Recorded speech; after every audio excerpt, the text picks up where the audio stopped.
بسم اللہ الرحمن الرحیم۔ السلام علیکم۔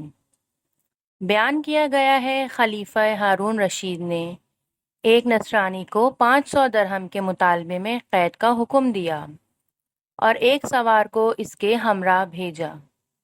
سوار نے دیکھا راستے میں ایک شخص گھاس کا بوجھ اٹھائے جا رہا ہے اور اس کا بوجھ ایک طرف کو جھکا ہوا ہے۔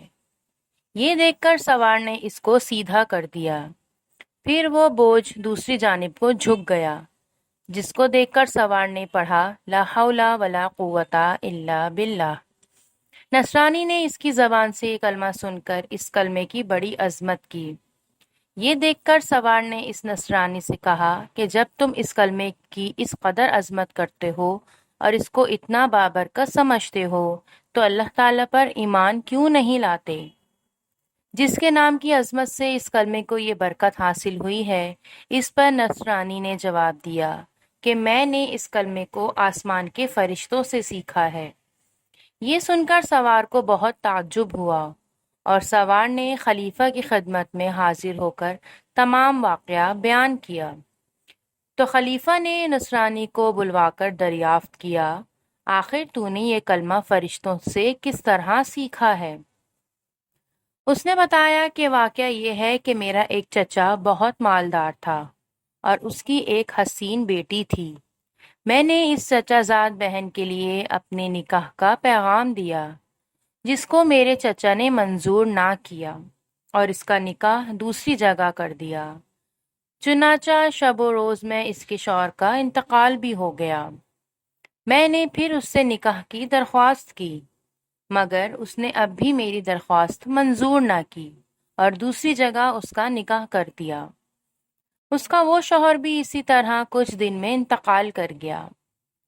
پھر تیسرے شخص سے اس کا نکاح ہوا اور اس کے ساتھ بھی یہی واقعہ پیش آیا۔ اس کے بعد چوتھی مرتبہ میں نے پھر اپنا عقد کا پیغام بھیجا تو مجبوراً چچا نے اس لڑکی کا عقد مجھ سے کر دیا، کیونکہ متواتر ان حادثات کے بعد کوئی دوسرا اس لڑکی سے نکاح کرنے کو تیار نہ تھا۔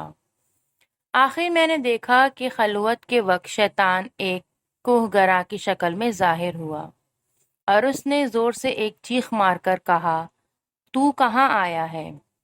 میں نے جواب دیا کہ میں اپنی بیوی کے پاس آیا ہوں۔ تو وہ شیطان کہنے لگا کہ تجھے معلوم نہیں میں نے اس کے پہلے شوہروں کے ساتھ کیا معاملہ کیا؟ میں نے جواب دیا مجھے معلوم ہے۔ یہ سن کر وہ شیطان کہنے لگا اگر تو اس بات پر راضی ہو کہ یہ عورت رات کو میرے لیے ہو اور دن کو تیرے لیے تو بہتر ہے، ورنہ میں تجھے بھی مار ڈالوں گا۔ میں نے اس کی بات کو منظور کر لیا اور اسی طرح ایک مدت گزر گئی۔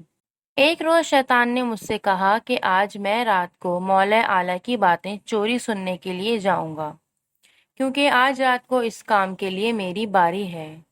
کیا تم بھی میرے ساتھ آسمان پر چلنے کو تیار ہو؟ میں نے جب اس پر اپنی رضامندی کا اظہار کیا تو شیطان نے ایک بڑے اونٹ کی شکل اختیار کر کے مجھ سے کہا کہ میری پشت پر مضبوطی سے سوار ہو جاؤ۔ چنانچہ جب میں اس پر سوار ہو گیا تو وہ شیطان ہوا میں اڑنے لگا۔ اتنے میں مجھے فرشتوں کی آواز آئی کہ وہ کہہ رہے ہیں لا حول ولا قوت الا باللہ، جس کو سن کر شیطان واپس ہوا اور مردود کی طرح زمین پر گر پڑا اور میں بھی اس کے قریب ہی جا گرا۔ جب کچھ دیر کے بعد اس کو ہوش آیا تو کہنے لگا کہ تم اپنی آنکھیں بند کر لو۔ میں نے اپنی آنکھیں بند کر لیں۔ اس کے بعد جب میں نے آنکھیں کھولی تو کیا دیکھتا ہوں کہ میں اپنے گھر کے دروازے پر موجود ہوں۔ پھر جب میں اپنی بیوی کے پاس گیا تو میں نے اس سے کہا جہاں کوئی بھی سوراخ ہے اس کو بند کر دو، ساری کھڑکیاں بند کر دو، تو اس نے ایسا ہی کیا۔ چنانچہ جب رات کو شیطان گھر میں داخل ہوا تو میں نے دروازہ بند کر دیا اور باہر سے دروازے کی طرف منہ کر کے پڑھنا شروع کیا لا حول ولا قوت الا باللہ، جو میں نے فرشتوں سے سن کر یاد کر لیا تھا۔ اتنے میں نے ایک سخت آواز سنی، پھر دوسری اور تیسری مرتبہ یہی کلمات پڑھے۔ تو اس کے بعد بیوی نے مجھے پکارا کہ اندر آ جاؤ۔ جب میں اندر گیا تو بیوی نے بیان کیا کہ تم نے پہلی مرتبہ لا حول ولا قوت الا باللہ پڑھا تھا تو شیطان نے یہاں سے بھاگنے کا راستہ تلاش کیا مگر اسے کوئی راستہ نہیں ملا، اور جب دوسری مرتبہ تم نے لا حول ولا قوت الا باللہ پڑھا تو آسمان سے ایک آگ نے اتر کر شیطان کو گھیر لیا، اور جب تیسری مرتبہ تم نے لا حول ولا قوت الا باللہ پڑھا تو اس آگ نے شیطان کو جلا کر راکھ کر دیا، اور اللہ تبارک و تعالیٰ نے ہمیں اس سے نجات دے دی۔ خلیفہ ہارون رشید نے نصرانی کی زبان سے یہ واقعہ سن کر اس کو آزاد کر دیا، اور وہ 500 درہم بھی معاف فرما دیے جن کے عوض اس کو قید کیا تھا۔ اس واقعے سے ہمیں یہ سبق ملتا ہے کہ یہ تمام برکت لا حول ولا قوت الا باللہ کی تھی، جس کے پڑھنے سے یہ سب برکت ظاہر ہوئی۔ اللہ تعالیٰ ہمیں بھی اس کی عظمت جان کر اس کا کثرت سے ورد کرنے کی توفیق عطا فرمائے۔ آمین ثم آمین۔ ملتے ہیں نیکسٹ ویڈیو میں۔ السلام علیکم ورحمۃ اللہ۔